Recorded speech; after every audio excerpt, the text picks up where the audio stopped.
ఈ వన మహోత్సవం అనేది ఈ పాటికే దాదాపు 100% రీచ్ కావాల్సి ఉండే.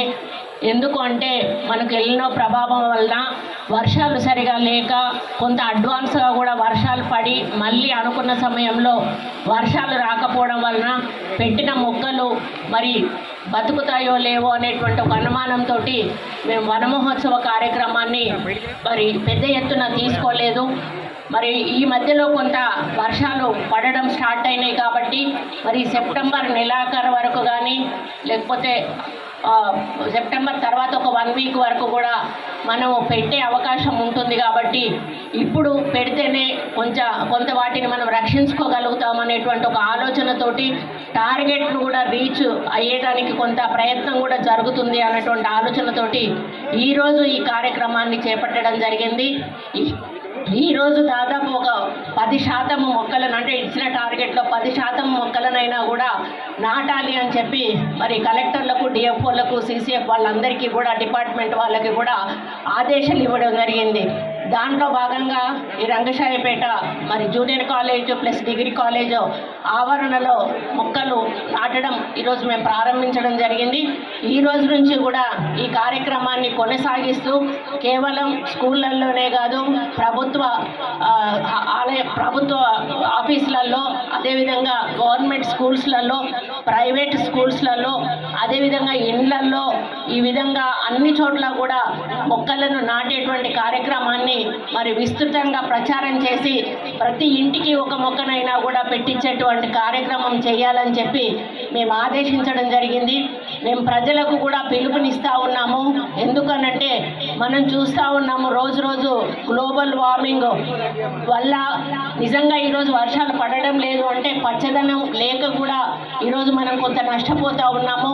మరి మనంగా మన వాతావరణాన్ని కాలుష్యం చేసుకుంటూ ఉన్నాము. మరి మనకు కావలసిన నీరు, గాలి ఇటువంటివి కావాలి అంటే మనము తప్పనిసరిగా చెట్లను పెంచాల్సిన అవసరం ఉన్నది.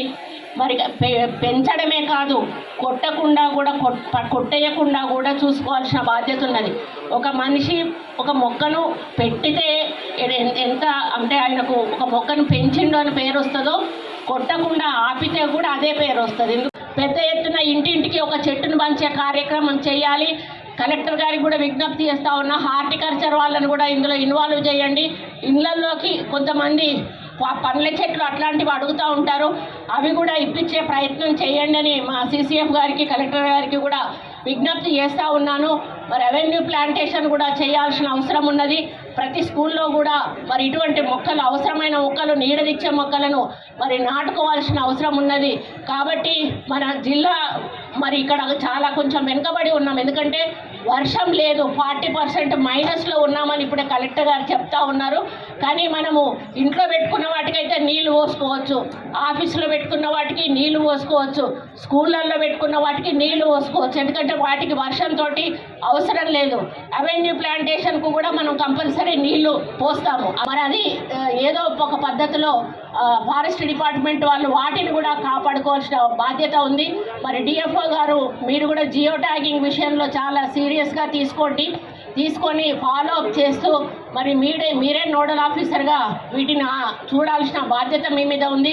కలెక్టర్ గారు కూడా రోజు ఎన్ని నాటుతున్నారు, ఇంకా ఎంత మిగిలి ఉంది, ఇంకా ఎన్ని నాటాల్సిన అవసరం ఉంది, మరి ఎక్కడెక్కడ వర్షం పడితే అక్కడ వెంటనే టీంను తెల్లారి పంపించి అక్కడ నాటించే కార్యక్రమాన్ని కూడా తీసుకుంటే బాగుంటుందనేది మరి నా యొక్క ఆలోచన.